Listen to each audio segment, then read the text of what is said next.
The wind blew softly through the trees on the edge of the island. The leaves rustled like whispers, and the waves crashed gently against the rocks below. The island was full of live birds, sang high in the trees, crabs scuttled across the sand, and monkeys jumped from branch to branch. But among all the animals, there was one monkey who liked to sit alone on a high branch, looking out at the ocean. His name was Coco. Coco was not like the other monkeys. He didn't enjoy playing games all day. He liked thinking, watching the clouds move, and wondering what was beyond the sea.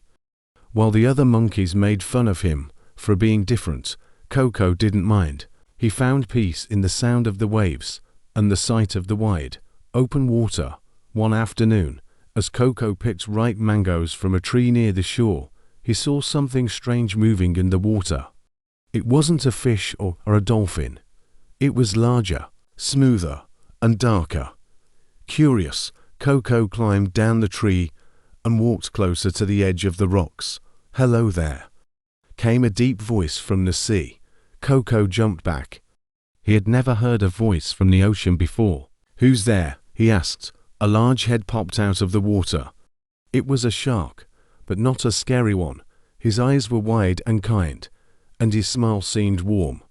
His body was strong, and his tail moved slowly in the water like a flag in the wind. "My name is Sefu," said the shark.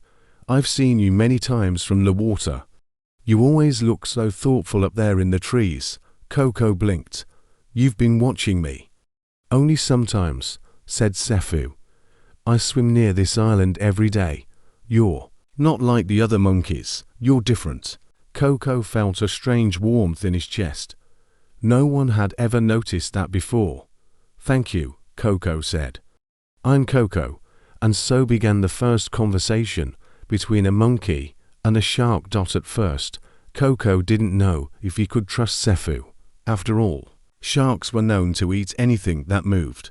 But Sefu never made a move to attack. He only spoke kindly, asked questions, and shared stories about life under the sea. As days passed, Coco would come down from his tree every afternoon to talk with Sefu. They shared laughs and dreams. Sefu told Coco about coral cities and underwater caves filled with light. Coco told Sefu about mangoes, monkey dances, and how birds could fly by jumping off cliffs. "Maybe one day," said Coco, "I can see your world." Sefu's eyes lit up.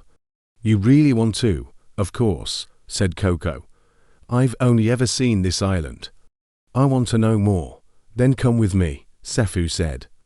"Climb on my back, and I'll show you what the ocean holds." Coco hesitated. The ocean was deep. The waves were strong. What if he fell? What if Sefu changed his mind and ate him? But Sefu saw the fear in Coco's eyes. "I promise I'll keep you safe," he said. "You're my friend." The word friend made Coco smile. He had never had a friend from outside the jungle. Slowly, carefully, he climbed onto Sefu's back. Sefu moved gently, letting Coco balance before swimming into the open sea. At first, Coco was terrified. The waves lifted and dropped them like a boat. The island grew smaller behind him. But Sefu was strong, his back was wide, and he swam smoothly like a river through the sea. As they moved deeper, Coco saw things he had never imagined: schools of silver fish dancing under the water, dolphins leaping in the distance, and jellyfish glowing like lanterns. "You live in a beautiful world," Coco said in awe, "and now you're part of it," Sefu replied. For many days, Coco and Sefu continued their friendship. Coco brought mangoes and bananas to the beach to share with Sefu. In return, Sefu showed Coco more of the sea: floating seaweed forests, starfish, covered rocks, and even a sunken ship filled with old treasures. But one day, as they floated near a small reef, Sefu became quiet. "You've been so kind to me, Coco," he said. "You're a true friend," Coco smiled. "And you've opened my eyes to a new world, Sefu." "But," Sefu said slowly, "I need something very important." Coco sat up. "Anything? What is it?" Sefu looked around, as if making sure no one else could hear. My king is very sick. He's the Shark King who rules the Eastern Sea. The sea which says only a monkey's heart can cure him. Coco froze. A monkey's heart. Sefu nodded. I didn't believe it at first. But the sea witch has great power. She said it must be a kind monkey, one who has never harmed others. That's you, Coco. If we can give your heart to the king, he might live. Coco's body trembled. You mean I have to die? Sefu looked away. I'm sorry, Coco. I didn't want it to be this way. But the king, he's like a father to me. Coco slid off Sefu's back and swam to a rock nearby.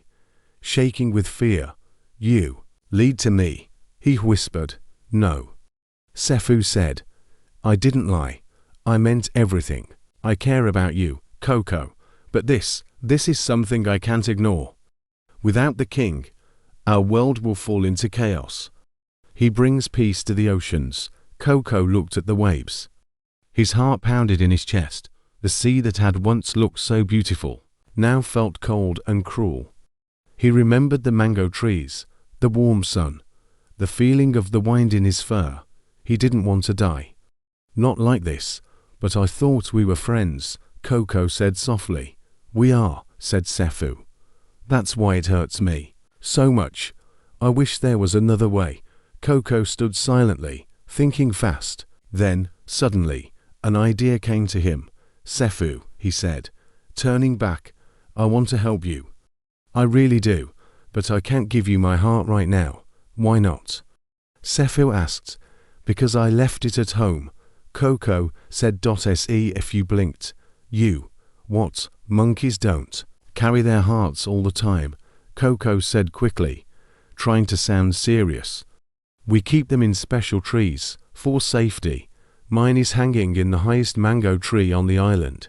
Sefu stared at him. You're joking. No, I promise. Take me back to the island, and I'll get it for you.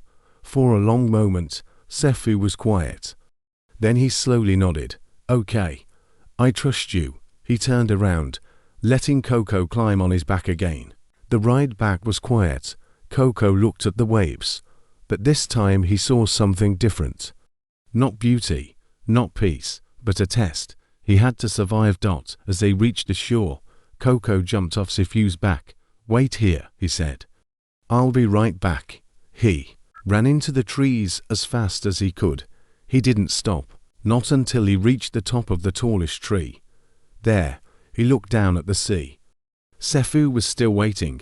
Coco shouted, I can't give you my heart, Sefu, because I still need it. To live, to climb. To think. Sefu looked up suddenly. You tricked me. You tricked me first, Coco said. You said you were my friend. But a friend doesn't ask another friend to die. Sefu lowered his head. The waves moved around him, slowly rocking his body. You're right, he said.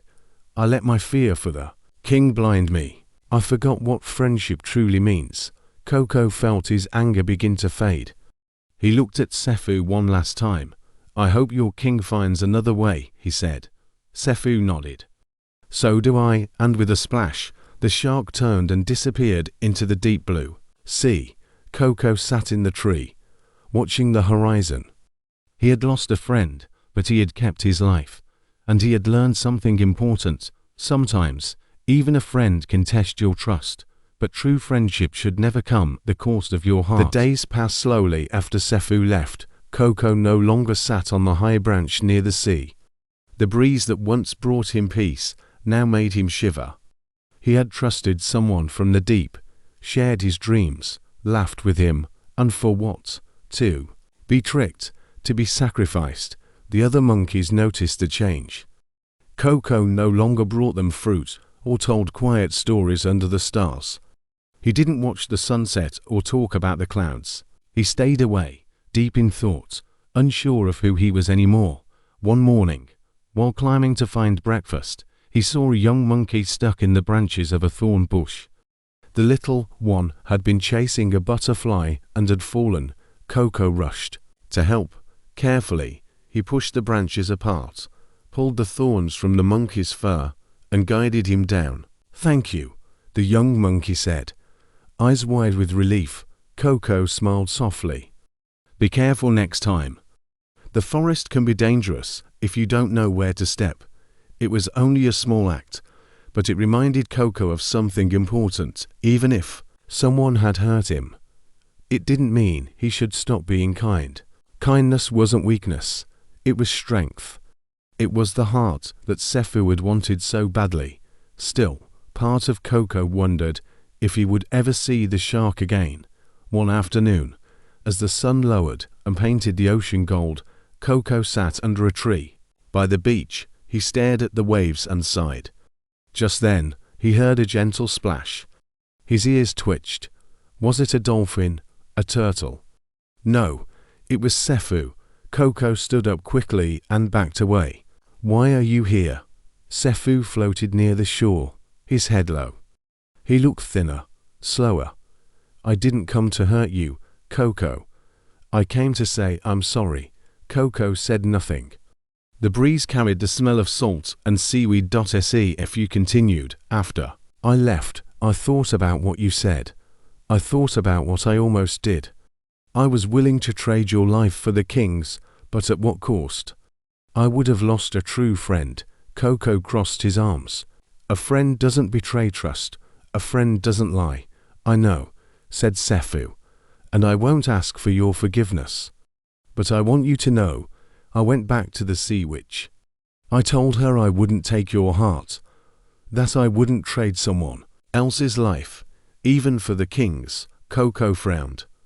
"What did she say?" "She was angry, furious, but then she looked deep into the ocean and said something strange.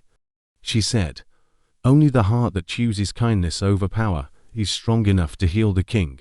Coco tilted his head. "What does that mean?" Sefu's eyes sparkled with hope. "I don't know, not exactly. But she gave me something, a pearl, a rare one. She said it carried the spirit of true friendship, and that if I gave it to the king, it might work. So you didn't need my heart after all?" Coco asked. "No," Sefu said softly. "Maybe the sea witch knew all along that it wasn't about a real heart. Maybe it was about what was inside it: loyalty, love, and kindness. The very things you showed me, even when I didn't deserve them." Coco sat down slowly. The sand was cool beneath him. He looked at Sefu for a long time. "You made a mistake," he said at last. "But you came back. That matters." Sefu looked surprised. So ... "You'll talk to me again?" "I'm not ready to ride your back just yet," Coco said with a small smile, "but I'll talk. We were friends once. Maybe we can be again." Sefu smiled wider than he ever had before.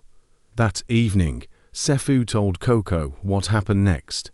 He took the pearl to the royal reef, where the shark king lay weak in a dark cave. The other sea creatures watched in silence as Sefu placed the pearl near the king's heart. At first, nothing happened, but then the pearl began to glow. A soft, golden light filled the cave.